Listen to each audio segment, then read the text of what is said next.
So this is where we are. Thursday, the fourth day of the week, but the third trading and business day of the week. We had Monday already chopped off by a public holiday. So we're now down to the third business day of the week, and it's still the second quarter GDP reports, the big story here on channels, television, and everywhere on the street. So let's get the show started. I am boosting them off. Welcome our viewers here in Nigeria and around the world. Let's spend the next 1 hour together. We have 4 guests all lined up to talk about the mining sector, the commodities market, why you may not be able to eat the GDP report. Is it possible? And then we're going to find out later what the financial services sector really is. And then, of course, how to bank in and bank out of recession. We'll talk about the banking sector later on the program and the numbers coming from the banking sector. In the second quarter, those folks are the basis, are the epicenter of any GDP you're talking about, the banking system. So you want to stick around for the next 1 hour. But let's get started with the mining sector, what you call the mining resources sector. This is part of the GDP numbers. Of course, it's about several dozens of pages, but we got this for you in terms of what the contributions of the subsectors or a little bit of bits and pieces of that sector really is in contributions to the second quarter GDP that came out on Tuesday. Mining and quarry was a good news, 1.65% growth in second quarter this year against a negative 15.4% growth in the first quarter of this year. This is one very sweet story in the GDP that somehow gets overshadowed by the oil and gas and agriculture and the financial services. The mining sector, mining and quarrying business grew 1.65% from a negative contraction of 15.4% in the first quarter and from a negative 17.26%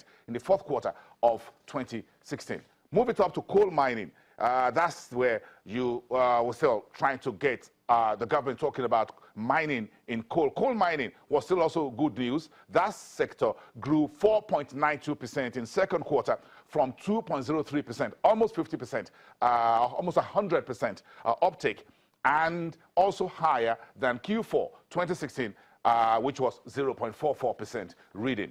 But not so good, the metal ores under mining and quarry contracted by 1.09% in second quarter. Those set of data from National Bureau of Statistics. But of course, there's a new report on the streets as we speak from Augusto and Co. talking about the state of the mining sector report. Or Sejimi Ogbebine is the senior research analyst at Augusto and Co. and is live here in the studios for us this morning to put this report within the context of the Q2 GDP numbers we're still chewing since the last 72 hours. Good morning.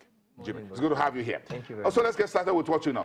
What does this report say in the main, just before the GDP numbers come out? Again, we're looking at the contributions of the mining to the GDP, and what is the capital adequacy, what we call the growth ratio that we expect this sector. We're looking at investments and incentives. But let's start from, what's the summary of this sector? What are the main takeaways? Well, the main takeaways is that where the government would want to see activity, which is the metal and ores, we're still not seeing activity there. Where we're seeing is in mining, sand, basically, which is driven by construction and real estate. So we also have a lot in the cement space as well. Remember, cement, it involves a lot of mining before it gets beneficiated into cement. So we're already seeing activities in that space, which is what the figures indicate.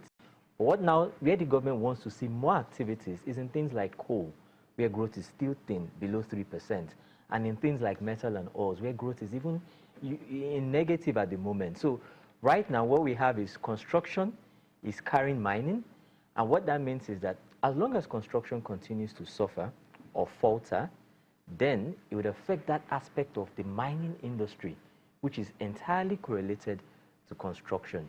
And this is why we always see a growth in the second quarter over the first quarter of the year, because construction basically picks up in the second quarter of the year. Yeah, because the government is paying more contractors. Exactly. And if you look around Lagos, we can get a bit of testimony of that, and even outside Lagos. But let's break mining resources down a little bit, and we go into what you call solid minerals, or what you call the real extractive products, the precious metals that we really need to extract. Look at this table, some of them you brought to us. Thank you very much. I love charts a lot. You are the ones who put them together. You have to unpack that for us.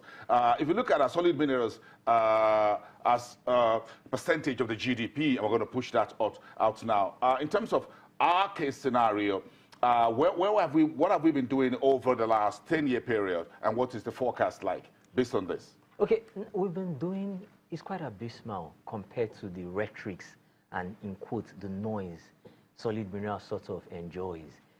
When you begin to look at the facts behind the figures, or the figures behind the facts actually, it becomes quite disappointing.